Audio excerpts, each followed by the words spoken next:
Assalamualaikum warahmatullahi wabarakatuh. Kami dari kelompok 15 akan mempresentasikan materi mengenai karya ilmiah. Sebelum itu, kami akan memperkenalkan diri masing-masing terlebih dahulu. Saya sendiri, nama saya Sylvia Tiffany, nomor BP 2010-731-006, dari jurusan Sastra Inggris, Fakultas Ilmu Budaya, Universitas Andalas. Perkenalkan, nama saya Mela Sylvia dengan nomor BP 2010-1072-305 dari jurusan Sastra Indonesia, Fakultas Ilmu Budaya. Perkenalkan, nama saya Sri Handayani, nomor BP 2010-74-2003 dari jurusan Sastra Daerah Minangkabau, Fakultas Ilmu Budaya. Baiklah, kita mulai saja pada bagian yang pertama, yaitu definisi karya ilmiah.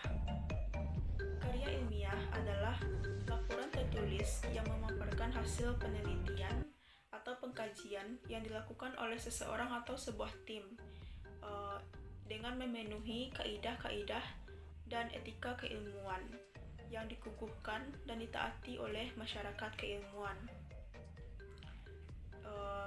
Lanjut ke bagian kedua yang akan disampaikan oleh anggota kelompok kami, Sri Handayani.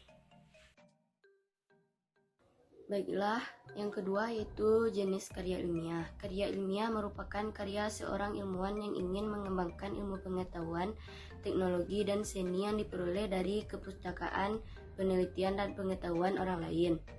Karakteristik karya ilmiah. Struktur karya ilmiah sangat ketat, biasanya terdiri dari bagian awal, pendahuluan, inti, pokok pembahasan, dan penutup. Komponen karya ilmiah mengandung pendahuluan, inti, penutup, dan daftar pustaka. Sikap penulis dalam karya ilmiah adalah objektif, disampaikan dengan gaya bahasa yang impersonal. Penggunaan bahasa karya ilmiah adalah bahasa baku. Contohnya, karya ilmiah adalah laporan penelitian, laporan khusus, skripsi, dan tulisan ilmiah. Yang kedua yaitu karya semi ilmiah, adalah karangan ilmu pengetahuan yang menyajikan fakta umum menurut metode penulisan yang baik dan benar, ditulis dengan bahasa konkret dan gaya bahasa yang formal. Ciri karya semi ilmiah: ditulis berdasarkan fakta pribadi, fakta yang disampaikan subjektif, gaya bahasa formal dan populer, mementingkan diri penulis, melebih-lebihkan sesuatu, usulan bersifat argumentatif dan persuasif. Contoh artikel editorial, opini, dan resensi buku.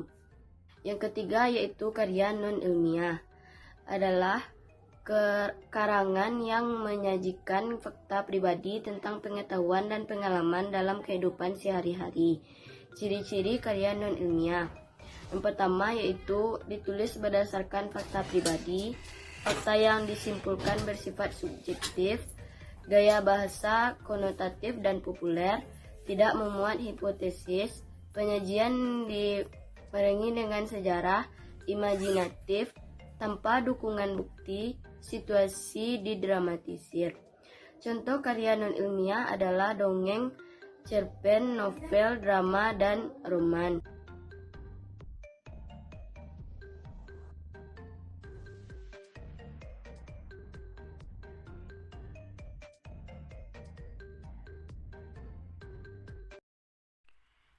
Pada karya tulis ilmiah ini terdapat kata pengantar, daftar isi, lalu ada bab 1 yang mana isinya pendahuluan. Pendahuluan ini terdiri dari latar belakang, rumusan masalah, tujuan, dan metode penelitian. Lalu ada bab 2 yang merupakan inti pokok dari karya ilmiah. Lalu ditutup dengan kesimpulan dan terakhir daftar pustaka.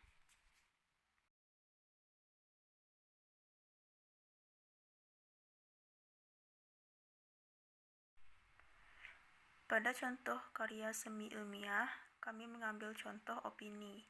Bagian utama terdapat judul, lalu diikuti oleh argumentasi-argumentasi yang didukung oleh fakta.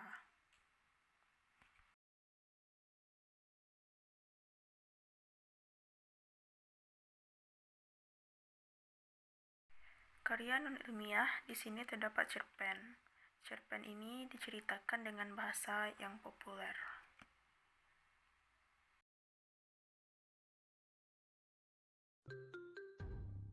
Selanjutnya yaitu persamaan dan perbedaan karya ilmiah. Yang pertama, persamaan karya ilmiah dan karya semi ilmiah, yaitu sama-sama menggunakan metode ilmiah yang bersifat sistematis, menyajikan data, netral, dan objektif. Selanjutnya, perbedaan karya ilmiah. Pada perbedaan karya ilmiah ini terdiri dari beberapa kriteria. Kriteria yang pertama yaitu jenis atau bentuk. Pada karya ilmiah berjenis makalah, pada karya non-ilmiah berjenis cerpen, pada karya semi-ilmiah berjenis artikel. Kriteria yang kedua, metodologi. Pada karya ilmiah, metodologinya memenuhi kaidah atau nama ilmiah. Pada karya non-ilmiah, metodologinya mengabaikan kaidah-kaidah ilmiah. Pada karya semi-ilmiah, metodologinya menyajikan fakta umum. Kriteria yang ketiga, penggunaan bahasa. Pada karya ilmiah, penggunaan bahasanya formal. Pada karya non-ilmiah, penggunaan bahasanya tidak formal. Pada karya semi-ilmiah, penggunaan bahasanya formal, sederhana, dan populer. Kriteria yang keempat, cara penguraian. Pada karya ilmiah, penguraiannya sistematis dan berurutan. Pada karya non-ilmiah, penguraiannya tidak harus berurutan. Pada karya semi-ilmiah, sistematis dan berurutan. Kriteria yang kelima yaitu fungsi. Pada karya ilmiah berfungsi sebagai alat berargumentasi, sarana untuk menyampaikan saran, dan rekomendasi tentang sesuatu hal. Pada karya non-ilmiah berfungsi sebagai alat untuk mengungkapkan perasaan dan alat koordinasi. Berfungsi sebagai sarana untuk menyampaikan gagasan. Dan kriteria yang keenam yaitu penggunaan sumber. Pada karya ilmiah, penggunaan sumbernya harus ada. Pada karya non-ilmiah, penggunaan sumbernya tidak harus ada. Dan pada karya semi-ilmiah, penggunaan sumbernya harus ada. Baiklah, itulah presentasi kami mengenai karya ilmiah. Jika ada kesalahan ataupun hal yang kurang tepat, mohon dimaafkan. Kritik dan sarannya akan kami terima dengan baik. Semoga presentasi ini dapat diterima oleh dosen pengampu sebagai tugas kuliah kami dan diberikan nilai yang terbaik. Atas perhatiannya kami ucapkan terima kasih. Assalamualaikum warahmatullahi wabarakatuh.